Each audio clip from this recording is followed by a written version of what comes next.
ஊர்களுக்கு வணக்கம்.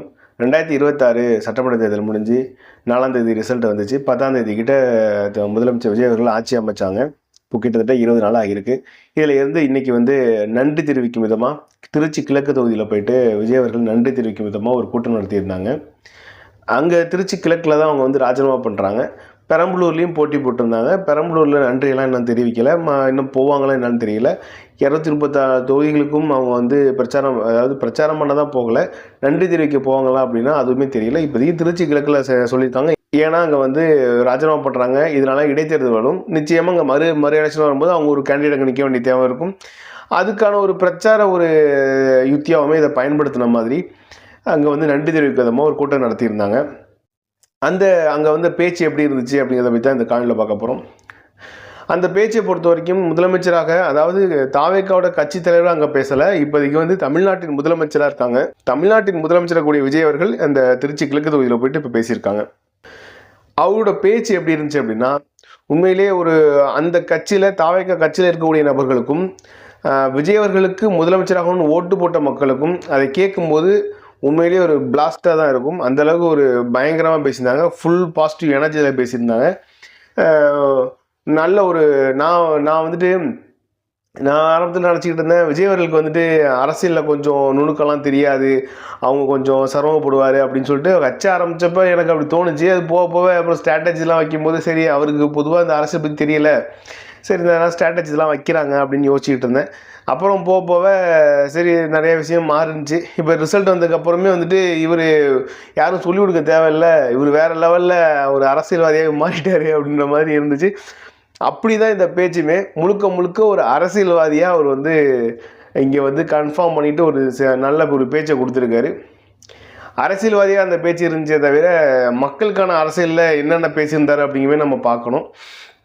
இந்த பேச்சிலேயே அவர் சொல்லியிருந்தார், நதிநீர் உரிமையை விட்டு கொடுக்க மாட்டோம், சட்ட ஒழுங்கு முறையாக பின்பற்றப்படும், சரியாக இருக்கும், போலீஸ்லாம் நம்ம பர்ஃபெக்டாக போட்டிருக்கோம், அதனால் எந்த பிரச்சனையும் இல்லை, எல்லாமே சரியாக பண்ணிடுவோம், அதேமாரி ஊழல் இருக்காது, லஞ்சம் இருக்காது, இங்கே அந்த டாஸ்மாக்லாம் மூடி இருக்கும் அப்படின்னு சொன்னாங்க. நல்லது தான், வரவேற்கத்தக்க வேண்டிய விஷயங்கள் தான். திருச்சியில் பேசியிருக்காங்க. திருச்சி காவேரியோட முக்கியமான ஒரு இடம் திருச்சியாக இருக்குது. காவேரி ஆற்றால் பெரும்பாலும் பயன்படக்கூடிய ஒரு பகுதி திருச்சியாகவும் இருக்குது. அந்த இடத்துல நதிநீர் உரிமையெல்லாம் விட்டு கொடுக்க மாட்டேன்னு சொன்னது நல்ல விஷயம்தான். ஆனால் அவர் நேரடியாகவே இன்னைக்கு மேகதாதுல மிகப்பெரிய சிக்கலானது, கர்நாடக அரசு மேகதாது அணை கட்டியே தீர்வுன்னு ஒத்த காலில் நிற்கிறாங்க. இது குறித்து அவங்க பேசியிருக்கலாம். நாங்கள் அதை பற்றி ஸ்ட்ராங்காக அப்போஸ் பண்ணல. ஏன்னா காங்கிரஸ் தான் கர்நாடகாவில் கவர்மெண்ட்டாக இருக்குது. இங்கே இருக்க காங்கிரஸும் கூட கூட்டணியில் இருக்காங்க. இதை வச்சு நேஷனல் லெவலில் இது ஒரு விஷயமா பேசியிருக்கலாம். டெல்லிக்கு போனப்போ கூட இதை பற்றி ராகுல் காந்தி கிட்ட பேசியிருக்கலாம். இதெல்லாம் பேசுகிறாங்களா என்னன்னு நமக்கு தெரியல. மோடி கிட்ட என்ன பேசினாங்கன்றதுமே அவர் சொல்லலை எதுவுமே. பொதுவாக ஒரு முதலமைச்சராக இருக்காங்க அப்படின்னா அவங்க ஏன் ப்ரெஸ்ஸை பார்க்கணும் அப்படின்னு எல்லா நேரத்துலையும் பார்க்கணும் அவசியம் இல்லை. முக்கியமான சில நகர்வுகள் நடத்தும் போதாவது பார்க்கணும். காரணம் அப்போ என்ன செஞ்சீங்கன்னு எக்ஸ்பிளைன் பண்ணணும். அதுக்காக சரி அது பண்ணுறதில்ல. ஏன்னா பொதுவாக ப்ரெஸ்ஸை பார்த்தோம் அப்படின்னா அவங்க நிறைய கேள்விகள் கேட்பாங்க. அது மூலமாக இவங்களோட அந்த சில பிம்பங்கள்லாம் உடைக்கப்பட்டுரும். அப்போது இது எப்படி தவிர்க்கிறது அப்படின்னா சுத்தமாக பார்க்காம இருக்கிறது தான் நல்லதுன்ற மாதிரி அவங்க ஸ்ட்ராட்டஜியை பின்பற்றுறாங்க. அது அவங்களுக்கு வெற்றியுமே கொடுத்துருக்கு. ஆனால் மக்களை நீங்கள் நிறைய சந்திக்க போகிறீங்க. அந்த இடத்துலையாவது இதை பற்றியான விஷயம், இந்த விஷயங்கள்லாம் நான் பிரதமர் மோடிகிட்ட கொடுத்தேன், இதை பற்றி நான் பேசியிருக்கோம் அப்படின்னு எடுத்து சொல்லியிருக்கலாம். ஆனால் அது எதுவுமே சொல்லலை. இன்னும் இதில் விமர்சனங்கள் தொடரலாம், விமர்சனம் நீங்கள் தொடர்ந்து வைங்க அப்படின்னு சொன்னாங்க. அதில் அவங்க என்ன சொன்னாங்கன்னா, கிரிட்டிசைஸாக சொன்னாங்க, போலியான விமர்சனங்கள் வைக்கிறாங்க அப்படின்ற மாதிரி சொன்னாங்க. இதை நான் எப்படி பார்க்குறேன்னா, இந்த விஷயம் முழுக்க முழுக்க தாவேக்கா கட்சி தாக்கி சொன்னதாக தான் எனக்கு தெரியுது. ஏன்னா முழுக்க முழுக்க இங்கே போலியான விஷயங்களை பரப்புனது பூரா தாவேக்கா கட்சி தான் அதிகமாக பரப்பியிருந்தாங்க. அந்த ஒரு விஷயம் இருந்துச்சு. ரெண்டாவதாக இதில் அவங்க விமர்சனம் பண்ணுங்கள், நாங்கள் திமுக அரசு மாதிரி பிடிச்சி உள்ளெல்லாம் போட்டுற மாட்டோம் அப்படிலாம் சொல்லியிருந்தாங்க. வரவேற்கத்தக்க வேண்டிய விஷயம் தான். அவங்க ஒரு கிரிட்டிசைஸாக சொன்னாலும் விமர்சனம் தொடர்ந்து வைக்க போகிறது தான். அப்போ இன்னும் ஒரு வருஷம் கழிச்சு தான் தெரியும் இதே நிலைப்பாட்டில் இருக்காங்களா, இல்லை ஒரு வருஷத்துக்கு அப்புறம் யாரையா பிடிச்சி உள்ளதுக்கு போகிறது, அந்த திமுக செஞ்சது அதிமுக செஞ்சது இந்த மாதிரி விஷயங்களை திருப்பி அவங்க தொடர போகிறாங்களா அப்படிங்கிறது கொஞ்ச நாள் கழிச்சு தான் தெரியும். வந்தோடனே இதெல்லாம் யாரும் பண்ண மாட்டாங்க. ஆனால் இடையில கூட ஒரு திமுக சேர்ந்த ஒருத்தர் நினைக்கிறேன், அவர் ஆப்பிளில் ஒர்க் பண்ணுறாரு. ஆனால் அவருமே விமர்சனம் சரியாக வைக்கல. அவர் ரொம்ப தவறான சொற்கள்லாம் பயன்படுத்தி தான் அந்த விமர்சனத்தை வச்சுருந்தார்.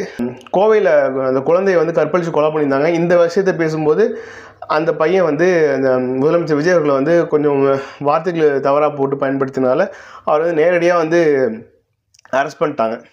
அவங்களுக்கு ஒரு ஒரு வார்னிங் மாதிரி கொடுத்துருக்கலாம், இல்லை அவங்கள வந்து ஒரு மன்னிப்பு போட. இப்போ வந்து இவர் அமைச்சர் ரமேஷ் அவர்கள் செஞ்சுருந்தாங்கல்ல, மற்ற எல்லாருக்குமே வந்து சஸ்பெண்ட் பண்ணிவிட்டு அந்த கோவில் அர்ச்சகராக இருக்கக்கூடிய நபர்கள் வந்து செய்த தவறுக்கு அவங்கள்ட்ட மட்டும் விளக்கம் கேட்டு ஒரு கடிதம் மட்டும் வாங்கிட்டு வேறு எதுவும் பெருசாக அவங்கள சஸ்பெண்ட்லாம் பண்ணாமல் வேறு இடம்லாம் மாற்றி எதுவும் தூக்கி வேற எங்கேயும் அடிக்காமல் சஸ்பெண்ட்லாம் பண்ணாமல் நார்மலாக ஒரு விளக்க கடிதம் மட்டும் கேட்டு விட்டாங்களே, அது மாதிரி இவர்கிட்ட வந்து அது மாதிரி கேட்டுருக்கலாமா அப்படின்னா, விளக்க கடிதம் கேட்டுட்டு ஒரு மன்னிப்பு கடிதம் கேட்டுட்டு ஒரு மன்னிப்பு வீடியோ மாதிரி போட்டு இனிமேல் பண்ணக்கூடாது அப்படின்னு வார்ன் பண்ணிட்டு திரும்ப அது மாரி செய்கிறாங்கன்னா அந்த இடத்துல வந்து செஞ்சுருக்கலாம். இதிலே வந்து பாசிட்டிவாக சொன்னதுன்னா, நான் டாஸ்மாக்லாம் மூடணும்னு சொன்னாங்க. டாஸ்மாகை மூடிட்டு இந்த பக்கம் வந்து பார் கடையெல்லாம் திறந்து விட்டாங்க. அது கொஞ்சம் நடந்திருக்கு. நிறைய இடத்துல பார் கடையை திறந்து விட்டுருக்காங்க.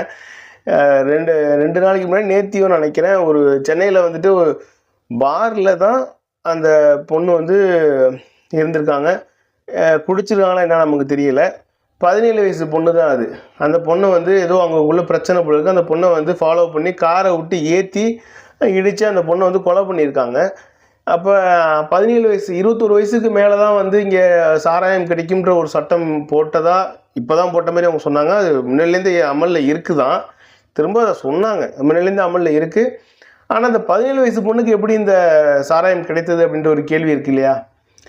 அப்போது இதில் ஏதோ ஒரு பெரிய சிக்கல் இருக்குது அப்படின்றது இருக்குது. ரெண்டாவது, இவங்க வந்து இவர் மோடி சொல்லுவார் எப்பயுமே வந்துட்டு, ஏதாவது இங்கே ஒரு பிரச்சனை அப்படின்னா உடனே வந்து நேரு பண்ணதுனால தான் இந்த பிரச்சனையே இப்படி நடக்குது அப்படின்னு சொல்லுவாங்க. 2014 எலெக்ஷன் நடந்துச்சு, ஐயா மோடி அவர்கள் பிரதமர் ஆனாங்க. 2019 அப்புறம் 2024 வந்து அவர் தான் பிரதமராக இருக்காங்க. இப்போ எப்போ பிரச்சனை நடந்தாலும் சரி அவங்க மோடி நேரு அவர்கள் தான் இதுக்கு காரணம் அப்படின்னு சொல்லுவாங்க. அது மாதிரி இப்போதைக்கு வந்து சொல்லலாம் திமுக தான் காரணம், அதிமுக தான் காரணம் அப்படின்னு சொல்லிட்டு இதே கதையை வந்து தொடர்ந்து ஒரு 6 மாதம் 1 வருஷத்துக்கு அப்புறமும் இதே கதையை உருட்ட முடியாது. அதுக்குள்ளே ஏதாவது சரி பண்ணுறதுக்கு பாருங்கள். இன்னும் இதில் வந்துட்டு அவங்க இந்த டாஸ்மார்க் முன்னது, போதை ஒழிப்பு பண்ணது, இதெல்லாம் நல்ல விஷயம் தான், தொடர்ந்து பண்ணுங்கள், இல்லைன்னு சொல்லலை. ஆனால் உண்மையாகவே பண்ணுங்கள். ஜஸ்ட்டு வந்துட்டு இன்ஸ்டாகிராமில் ரீல்ஸாகவோ இல்லை ஒரு ட்ரெண்டிங்காகவோ சில பேர் வந்து போலியே சில விஷயங்களை பரப்புகிறாங்க. பக்கத்துலேயே பார்த்தா வேறு ஒரு கடை திறந்துருக்கு, பார்லாம் திறந்து தான் இருக்குது. இன்றைக்கும் வந்துட்டு எங்கேயாவது ஒரு இடத்துல சைடில் வந்து கள்ளச்சாராயங்கள் அது பின்னது சைடில் கொஞ்சம் கொஞ்சம் ஓட்டிக்கிட்டு தான் இருக்காங்க. கடையை மூடினதுக்கப்புறமும் ஓட்டிகிட்டு தான் இருப்பாங்க. இதெல்லாம் நடந்துக்கிட்டு தான் இருக்குது. அதே போல் இப்போ மோடி அவர்கள் சொல்லுவார், எதுக்கெல்லாம் நேரு அவர்கள் தான் காரணம் சொல்லுவாங்க. அப்புறம் வந்துட்டு மோடி ஏதாவது ஒரு பிரதமர் மோடியை வந்து ஏதாவது ஒரு குற்றச்சாட்டு சொன்னாங்க அப்படின்னா அது இந்திய மக்களே சொன்ன மாதிரி, இந்தியாவே சொன்ன மாதிரினே அவர் சொல்லுவார். அதே போல் இவட்டு முதலமைச்சர் விஜய் அவர்கள் மீது ஏதாவது குற்றச்சாட்டு வச்சா ஒட்டுமொத்த தமிழ்நாடு மக்களையுமே சொல்கிற மாதிரி ஒரு மேனிபுலேட் பண்ணி அவங்க பக்கம் திருப்பி விடுறது, அந்த மாதிரி விஷயத்தெல்லாம் அதில் பேசியிருந்தாங்க. அப்புறம் வந்துட்டு ஒரு தற்கூரின்னு சொன்னாங்க அப்படின்னு சொல்லி மக்களை வந்து தற்கூரின்னு சொன்னாங்க. மக்களெல்லாம் இங்கே யாரும் தற்கூரின்னு சொல்லவே இல்லை. தாவேகா கட்சியில் சில பேர் தற்கூரித்தனமாக சில விஷயங்கள் செஞ்சாங்க. வீடியோவில் பார்த்துருப்பீங்க, ஒருத்தர் வந்து அப்படியே மைக்கில் பேசிட்டு போயிட்டுருப்பாரு. ஒரு பையன் வந்துட்டு அப்படியே துண்டை ஒரு கழுத்துலலாம் போட்டு அது பார்த்துருப்பீங்க அது எப்படி இருக்குன்ட்டு. இப்போ இன்னும் நிறைய பேர் ரொம்ப மோசமாக அப்படியே சட்டையெல்லாம் கழட்டிட்டு ஒரு மாதிரி டயலாக்லாம் வித்தியாசமாக டயலாக்லாம் ஒருத்தன் பேசிக்கிட்டு இருந்தாங்க. இந்த மாதிரி விஷயங்கள்லாம் பண்ணும்போது தான் குறிப்பிட்டு சில ஆட்கள் வந்து தற்கொலைத்தனமாக சில விஷயங்கள் செய்யும்போது அப்படி சொன்னாங்க. பொதுவாக எல்லாரையுமே சொல்லலை, ஏன்னா அது தப்பு, அதுமாரி சொல்லவும் முடியாது, சொல்லவும் கூடாது. இங்கே வந்து மாற்றம் தேவைப்பட்டு தான் இல்லைன்னு சொல்ல, மாற்றம் தேவைப்பட்டிருக்கு. ஏன்னா அந்த அளவுக்கு கொடுமையான ஒரு ஆட்சி முறை இங்கே நடத்தப்பட்டு இருந்துச்சு. தொடர்ந்து இங்கே இருக்கக்கூடிய கொலை, கொள்ளை, கற்பழிப்பு, ஊழல், லஞ்சம், வேலையின்மை இதெல்லாமே அதிகமாகிட்டே இருந்துச்சு. இந்த ஒரு தொடர்ந்து மாற்றம்ன்றது சிந்தனை இருந்துச்சு மக்களுக்கு. அந்த ஒரு இதில் தான் வந்து தவிர்க்க வாக்கு செலுத்திருக்காங்க. ஏன்னா பிரபலமான ஒரு முகம், எல்லாருக்குமே தெரிஞ்ச ஒரு முகம். 2016 கிட்ட விஜய் அவர்கள் வந்து ஒரு எலெக்ஷன் நின்று தான் இருப்பேன்னா சத்தியமாக சொல்கிறேன், நானும் விஜய் அவர்களுக்கு தான் ஓட்டு போட்டிருப்பேன். ஏன்னா என்னோடய அரசியல் புரிதல் அவ்வளோதான் இருந்துச்சு. அப்போது பெருசாக இதை பற்றி தெரியாது. அந்த மாதிரி தான் இப்போ வந்து மக்கள் நினைக்கிறாங்கன்னா அவர்கிட்ட கொடுத்தாச்சு இங்கே எல்லாமே மாறிடும் அப்படின்னு நினச்சிருக்காங்க. அப்படி மாறுமா அப்படின்னா அப்படி மாறதுக்கான வாய்ப்பு கிடையாது. அடிப்படையில் ஏதாவது சேஞ்ச் பண்ணால் தான் இங்கே எல்லாமே மாற ஆரம்பிக்கும். அது எதுவுமே சேஞ்ச் பண்ணாமல் ஜஸ்ட்டு ஒரு ஆளை வந்து சேஞ்ச் பண்ணிட்டு ஜஸ்ட்டு பார்ட்டியை சேஞ்ச் பண்ணிவிட்டா இங்கே எல்லாமே மாறிடும், அவர் எல்லாத்தையும் பார்த்துப்பாரு அப்படின்னு நம்ம வீட்டில் இருந்தோம் அப்படின்னு வச்சுங்களேன். ஜஸ்ட்டு இன்ஸ்டாகிராமு, ட்விட்டரு, ஃபேஸ்புக்கு, யூடியூப்பில் வர வீடியோ, அங்கே உள்ள ட்ரெண்டிங்கான அவங்க என்ன அந்த அமைச்சர்கள் நீங்கள் பார்த்தீங்கன்னா டெய்லி ஒரு அமைச்சர் ட்ரெண்ட் ஆகிட்டே இருக்காது. அது என்ன ஸ்ட்ராட்டஜினே நமக்கு தெரியல. கரெக்டாக டெய்லி ஒரு அமைச்சர் வந்து ட்ரெண்ட் ஆகிட்டே இருக்கார். ஒரு அமைச்சர் மட்டும் தான் ட்ரெண்ட் ஆகுறாரு. அடுத்த அமைச்சர் இன்னொரு நாள்ல வந்து வேற விஷயங்கள் பண்ணிட்டு அவரு ஒரு ட்ரெண்டிங்ல வராரு. இது ஒரு ஸ்ட்ராட்டஜி அவங்க பண்றாங்களா என்னன்னு தெரியல. இப்போ இது மாதிரி விஷயங்களை பார்த்துட்டு இங்க எல்லாமே நல்லா தான் நடக்குது, எல்லாமே சரியா தான் நடந்துட்டு இருக்கு அப்படின்னு நம்ம வந்து விலகி போயிட்டோம் அப்படின்னா, எதுவும் கண்டுக்காம போயிட்டோம் அப்படின்னா, திமுக செய்தியை விட மோசமான ஆட்சியா தான் இங்க வந்துகிட்டு இருக்கும். அப்போ இதை பத்தியான கேள்விகள் எழுப்ப வேண்டியிருக்கு. இதை பத்தி இங்க என்ன நடக்குதுன்னு எடுத்து சொல்ல வேண்டிய தேவை இருக்கு. அதை தொடர்ந்து சொன்னா மட்டும்தான் இங்க சரியான விஷயங்கள் சரியான விஷயத்தை நோக்கி நகரும். இல்ல அப்படின்னா திமுக ஆட்சியில் இருக்கும்போது என்ன பார்த்தீங்கன்னா, அவரு ஸ்டாலின்கிட்ட வந்து இங்கே வந்து பயங்கரமாக மக்கள் வந்து கொண்டாடிட்டு இருக்காங்க. இங்கே எதுவுமே தப்பே நடக்கல, ஒரு கொலை கூட நடக்கல, எல்லாம் வந்து அப்படியே அப்படியே டெய்லி பாலும் பழமும் சாப்பிட்டு நிம்மதியாக இருக்காங்க அப்படின்னு சொல்கிற மாதிரியான செய்திகளை மட்டும் அவர் கொண்டு போய் சேர்த்தாங்களான்னு தெரில. அந்த மாதிரியான அப்படி தான் இன்றைக்கு இருக்கக்கூடிய முதலமைச்சர் விஜய் அவர்கள் எதிர்பார்க்குறாங்களா அப்படின்னா, அப்படி எதிர்பார்த்தாங்கன்னா திமுக என்ன நிலைமை இருந்துச்சோ அதே மாதிரி நிலைமை வந்து சீக்கிரமாகவே அமைஞ்சு போயிடும். அப்போது விமர்சனங்கள் வந்து தொடர்ந்து வைக்க வேண்டியது அந்த ஒரு அரசுக்கும் தேவையான ஒன்று. அதை அவங்க சொல்லியிருக்காங்க நன்றின்னு சொல்லி, அதுக்கு அவங்களுக்கு நன்றி தான். ஏன்னா அவங்க வந்து சொல்லியிருக்காங்க விமர்சனம் வைங்கன்னு சொல்லியிருக்காங்க. நன்றி, நல்ல விஷயம். பார்ப்போம் என்ன நடக்குதுன்னு சொல்லிட்டு. கொஞ்சம் கொஞ்சமாக தெரியும் அவங்க இதில் ஏதாவது சேஞ்ச் பண்ணுறாங்களா அப்படின்னு சொல்லிட்டு. அப்புறம் வந்துட்டு இந்த 20 நாளில் நடந்த விஷயங்கள் பற்றி, இந்த 20 நாளில் சில தவறுகள்லாம் நடந்துச்சு, நிறைய கொலைகள் நடந்திருக்கு, கற்பழிப்புகள் நடந்திருக்கு, குற்ற சம்பவங்கள்லாம் நடந்திருக்கு. இதை பற்றிலாம் சொல்லிவிட்டு அப்புறம் இவங்க சில திட்டங்களை அமல்படுத்தினாங்க. விவசாய கடன் தள்ளுபடியாக இருக்கட்டும், அப்புறம் வந்துட்டு 200 யூனிட் வந்து இலவசம் எப்படி கொடுப்போம், அப்போ வாக்குறுதிலாம் என்ன சொல்லியிருந்தாங்க, இதில் வந்து இப்போ நடைமுறைப்படுத்தும்போது என்ன சொல்லியிருக்காங்க, இதை பற்றியான ப்ரீஃபாக ஒரு விஷயம் சொல்லியிருப்பாங்க அப்படின்னா ப்ரீஃபான எதுவும் சொல்லலை. அவங்களுக்கு எப்படி இதை வந்து சாதகமாக பேசலாம் அப்படிங்கிற வச்சு தான் இதை முழுக்க அந்த பேச்சு இருந்துச்சு. இதில் விளக்கமாக கொடுத்தாங்க அப்படின்னா அது அவங்களுக்கு பாதகமாக தான் போய் அமையும்.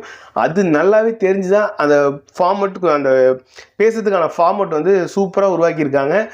நமக்கு நல்லாவே தெரியும் தளபதி விஜய் அவர்களோட டைலாக் டெலிவரி, பாடி லாங்குவேஜ் எல்லாம் வேறு லெவலில் இருக்கும். கத்தி படத்தில் பார்க்கலாம், சிங்கிள் டேக்கில் வந்து தளபதி வேறு லெவலில் பிச்சு பேசியிருப்பாப்புல. அது மாதிரி சிங்கிள் டேக்கில் அசால்ட் பண்ணிட்டு போயிட்டாப்புல ஸ்கிரிப்டை. மற்றபடி பேச்சு சூப்பராக இருந்துச்சு. கண்டென்ட்டு கரெக்டாக அந்த இதுக்கு அவங்களுக்கு எப்படி பாசிட்டிவாக அமையும், அவங்களுக்கு ஓட்டு போட்டவங்க எப்படி பாசிட்டிவாக கொடுக்கணும், அதை தாண்டி வெளில போனால் சிக்கல் ஏற்படும், அப்போ அதுக்குள்ளே எப்படி முடிக்கணும் அப்படிங்கிறத வச்சு அப்படியே கச்சிதமாக பேசி முடிச்சிருக்காங்க. மக்களுக்கு தேவையான அரசியல்கள் இதில் ரொம்ப குறைவாக இருந்துச்சு. மக்கள் தெரிஞ்சிக்க வேண்டிய விஷயங்கள், அதாவது இந்த 20 நாள் நடந்த விஷயங்களை பற்றியான விடயங்களை இவங்க வந்து அதில் பேசலை. தேர்தல் முடிஞ்சு அந்த எலெக்ஷன் வந்து 5 நாளில் பெரிய கூத்து பண்ணாங்கன்னு சொன்னாங்க.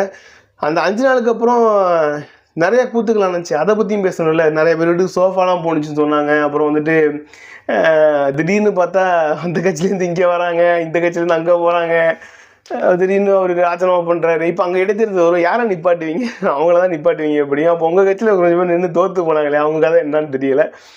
சரி, அவங்க தியாகம் பண்ணிட்டு போயிடுவாங்க எப்படியும், அதை தான் செஞ்சு ஆகணும். அதுக்காக தானே அவங்க வேலைக்கு வராங்க. சும்மா வேலைக்கு வந்து என்னத்துக்கு இது, பார்ப்போம் என்ன நடக்குது அப்படின்ட்டு.